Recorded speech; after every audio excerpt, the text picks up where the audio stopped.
పట్టణ మరియు పరిసర ప్రాంత గ్రామ ప్రజలకు హోలీ పండుగ శుభాకాంక్షలు తెలియజేస్తున్నారు. ఇది హోలీ పండుగ అనేది వాళ్ళ కులాలకు మతాలకు సంబంధించింది కాదు, మొత్తం భారతదేశంలోనే వాళ్ళ అందరూ కూడా ఆనందోత్సవాలు జరుపుకునే హోలీ పండుగ.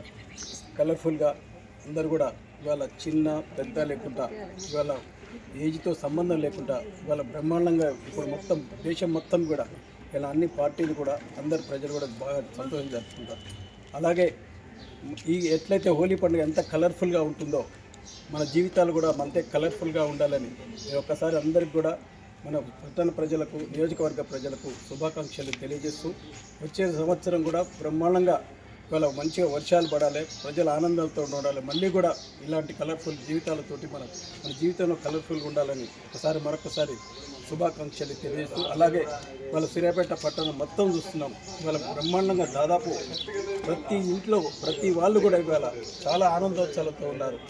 ఇలాంటి పండుగ మంచిగా మీరందరూ కూడా పిల్లల పాపలతో అందరూ ఇలాంటి ఆనందోత్సవాలు జరుపుకోవాలని మరొకసారి కోరుకుంటూ, మరొకసారి విద్యానగర్ మహిళలకు ఇక్కడ బ్రహ్మాండంగా హోలీ పండుగ చేసుకుంటారు కాబట్టి ఇవాళ సూర్యాపేట ఒక్కటే కాదు, విద్యానగర్ మహిళలకు కూడా నేను ఒకసారి శుభాకాంక్షలు తెలియజేస్తూ మీ అందరి జీవితాలు ఇలాంటి కలర్ఫుల్గా ఉండాలని కోరుకుంటున్నాను.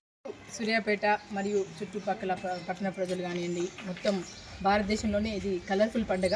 ఎందుకంటే ఈ పండుగలు మనకు ఒకటే గుర్తు చేస్తాయండి, మన కష్టాలను సుఖాలను అన్నీ కూడా చూస్తూ ఉంటాం కాబట్టి అన్ని రంగులలో అన్ని సుఖాలు ఉంటాయి, దుఃఖాలు ఉంటాయి. నలుపు బాధకు చిహ్నం, తెలుపు శాంతికి చిహ్నం, అలా అన్ని రంగులు 7 రంగులు మిళితమై ఈరోజు రంగవల్లిలాగా మనం ఆడవాళ్ళు కానివ్వండి, పిల్లలు కానివ్వండి, పెద్దలు అందరూ కూడా చాలా బాగా జరుపుకుంటారు.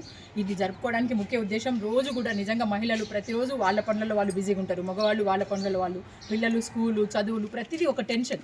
ఆ టెన్షన్ రిలీఫ్ కోసం కూడా ఈ రంగుల పండుగను నిజంగా హోలీని ఒక కలర్ఫుల్ హోలీగా జరుపుకుంటాము. ఇది దేవతల నాటి నుంచే ఉంది కాబట్టి మనందరం కూడా ఈ సంస్కృతిని ఇలాగే కాపాడాలి. ముందు మన పిల్లలకు అన్ని మంచి సంస్కృతి సాంప్రదాయాలను, ఆధ్యాత్మికతను పెంచుతూ ఈ పండుగలను గుర్తు చేయాలని కోరుకుంటూ నాకు ఈ అవకాశం ఇచ్చిన విద్యానగర్